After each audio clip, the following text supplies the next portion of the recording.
Good morning, my brothers and sisters. On this Tuesday of the second week of Advent, the parable in today's gospel, we've heard it so many times.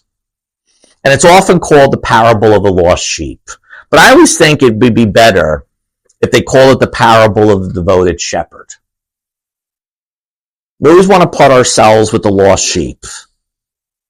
The shepherd is portrayed as a devoted one, not just to his flock as a whole, but also to the devoted individual sheep that makes up his flock that runs away.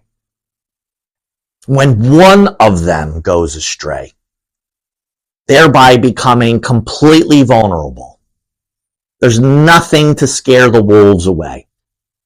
There's nothing that any bramble or any ditch or anything that could break their legs. One lost sheep, they're gone. They're gone.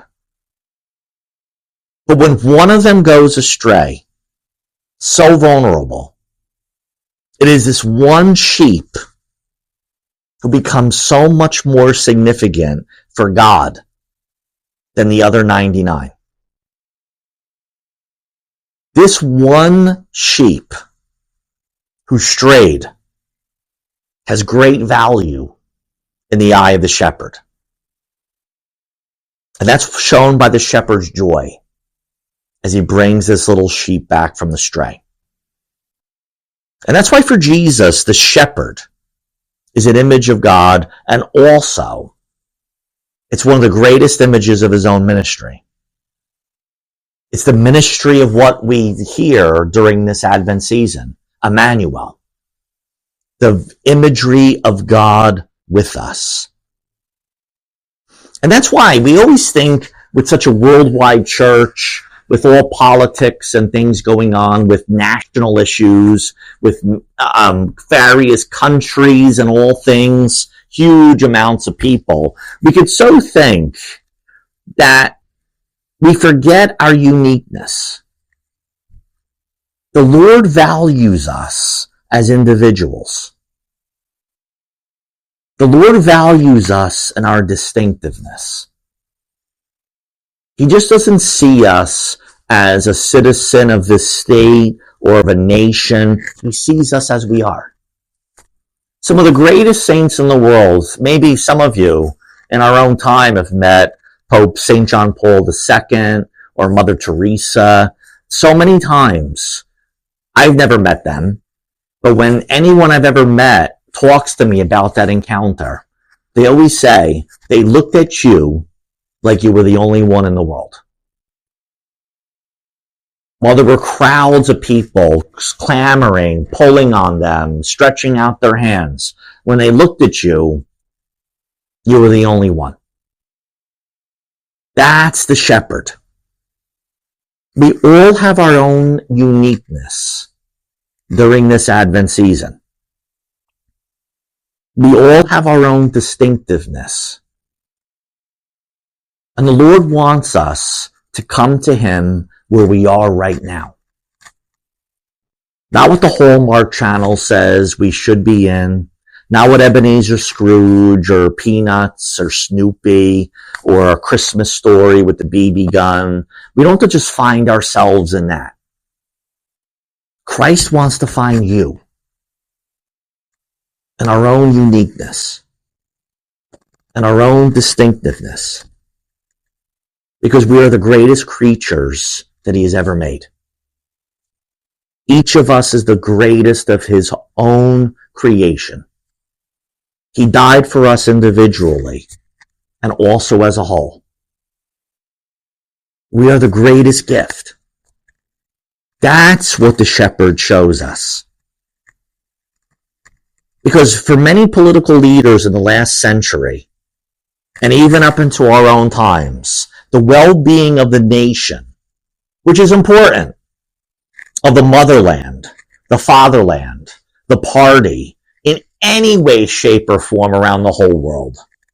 Yes, leaders of institutions regard the well-being of the vulnerable individual as lesser than what is considered to be the well-being of the entire institution.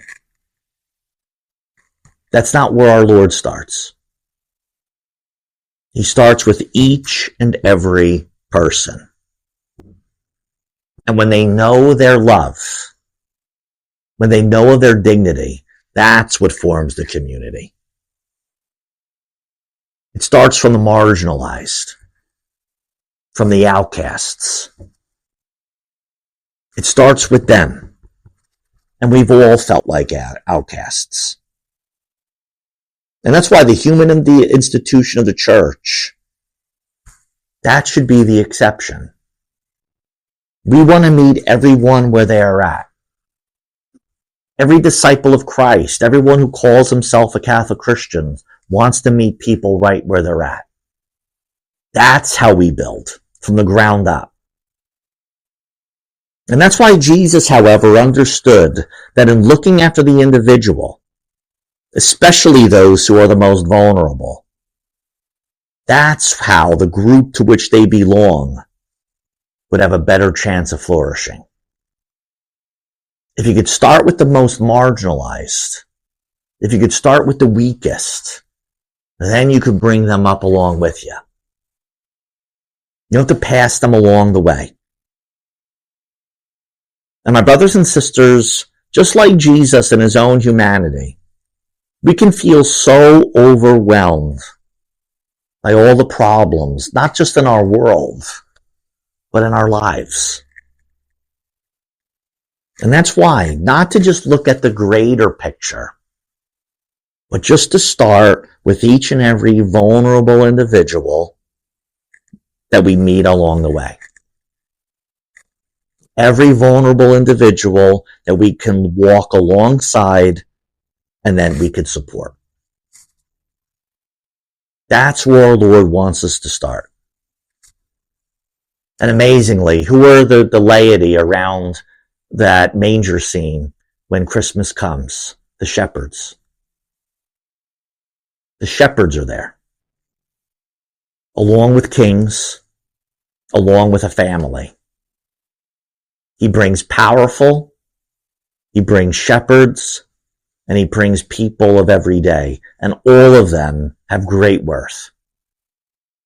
All of them have great power to call others along the way. Today's Gospels suggest that if we remember the lost sheep, we can do the will of the Father in heaven. Let's not forget to bring whoever we see as lost sheep and bring them along the manger this coming Christmas. May God bless you.